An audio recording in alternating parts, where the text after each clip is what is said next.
my mission. This is my story that you see, on the screen. My mission is to stop the drug war, because it's really not a drug war. It's the war on minorities. We're going to always be targeted because our resources are very limited, and no one looks in the projects, in the ghetto, and they can care less about what's going on over there. And so our DA, he does these raids he's been doing it for the past 12 years. Every year we have them, either at the end of October or somewhere before Thanksgiving. And the reason why it's right before the holidays is because it's easier for you to go ahead and say, okay, I'll take probation so I can go home for the holidays. You know what I'm saying? So that's a conviction. And the more convictions you get, the more money they get from the Bird Grant, for these task force every year. So it's really like a game played on our lives, and it needs to come to an end.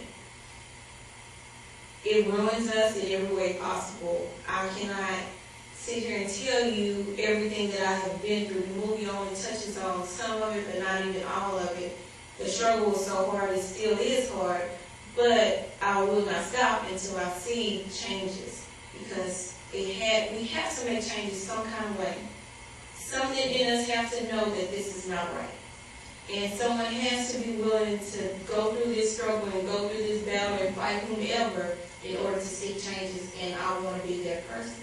And maybe with me wanting to stand up along with other people and across the world, we will see and start taking better notion on what's going on in these communities and want to do something about it.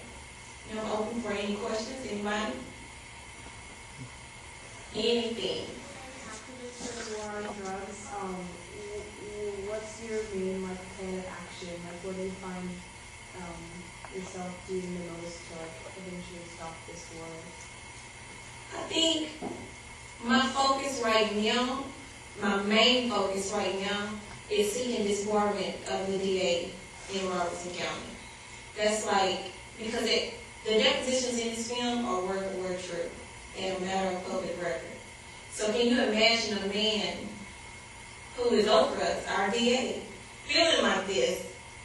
You know what I'm saying? And he's publicly known, and he's still in office. And it's not a matter of us voting him in, no one votes for him. He's going to be in regardless because no one runs against him. You know what I'm saying? So my main goal right now is to seek this bargain with him. But I am passionate about the war on drugs, but I can't sit here and tell you a story as if that's been my main focus all these years. I'm trying to educate myself on how I go about getting him out of office the legal right way. Have a lot of people in Melody seen this documentary, heard of it? The real county is Robertson County. The real name of the town is Hearn, Texas. And we did do a screening in Hearn. We did a screening it was March 27th, I think. March 24th, I think. And the production company hired people to go around and put up flyers and posters and everything. And we rented out this big Catholic hall. It's the biggest building we have in that town to hold, 450 people. We only put out 450 chairs because I'm like, no one's going to come. I feel I was like, no one's going to come. And the DA had people in his office go and take down all the flyers, take down all the posters, and to let everybody know whoever supported this movie, they will be dealt with. And he even went in the paper saying that he was going to rally up the KKK and they were going to march through it and stop it and protest it and everything, And so because of that, I was so afraid no one was going to show up, and people came. We ended up having to put out at least 100 more chairs to hold everybody because people from all around the surrounding towns wanted to come. And the walls were filled with people. I mean, it was amazing.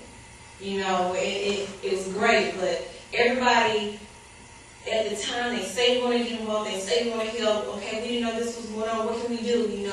But then when you leave, you give them your business card or whatever, and you leave, you never hear from them again. When you call them up, you might look. We need to do this, we need to do that. You never hear from them. Well, I got to do this and I got to do that. Or, it's easy for them to write you a letter and say, I appreciate appreciate what you're doing, I'm proud of you, or send you a text message through the phone, but you need brave people who want to stand out on the forefront and let it be known that we are really against this. What can we do? You know, not behind closed doors. So in that aspect, I haven't gotten a lot of support, but a lot behind closed doors. A lot. Any questions? Yes. Oh, there was a policy change that your lawsuit affected, right? And it said that a defendant cannot be convicted based on a single informant's testimony without like other corroborating evidence. Yes. I'm not really clear on like how that law came from your lawsuit, and also how does that stop the raids? Because Cohen said that the raids would be stopped because of that. Yes, the raids have been stopped because it was part of our settlement where they disbanded it was part of our settlement agreement in the civil suit where they disbanded the task force. But the law was changed where you're no longer allowed to convict someone on a single word of confidential informant because that's what happened. They didn't have any evidence against us. My evidence that they took before the grand jury was a tape of two men arguing over a basketball game. But yet that's what they used to convict me with. You see what I'm saying? It's so easy to get convicted. All you have to do is just say, I saw Jennifer over here selling drugs, and you're going to get an indictment, and you're going to get charges brought on you, but you can't do that anymore. So then it has to be corroborated, and that's not good enough.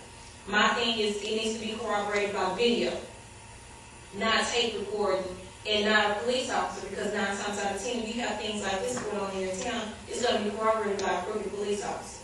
You see what I'm saying? Of course the police officer is going to say, well, yeah, I saw it, you know. And a police officer word against a civilian word is much higher, and the jury will listen to them. So I say it needs to be done by video. I think it needs to go back and be changed again.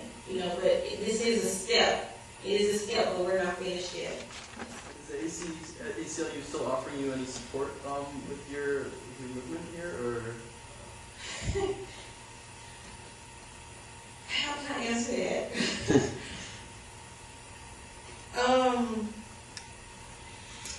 At the time, the ACLU was trying to make a name for themselves with this story.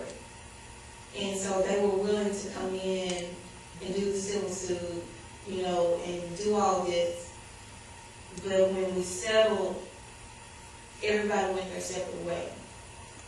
And when we call right to this day and say, look, this is what's going on in our town, can we get some help? We get no response, or no, we can't help, you need to seek, you know, somewhere else, or there's no one there. So as far as supporting, I think I'm not satisfied because I feel like they should follow it all the way through. You know, even though this was a conscious decision on my behalf to go forward with this and to allow everybody to ride my back on this civil suit, part of the agreement was no retaliation. And this is all retaliation.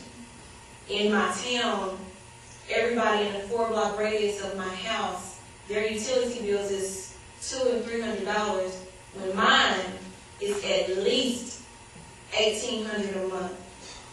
And no one can explain to me why. You either pay it or you go in the dark. That's retaliation. And now since I moved to Houston, I have the same house still there in Hearn that I'm renting to somebody. The utilities are still in my name.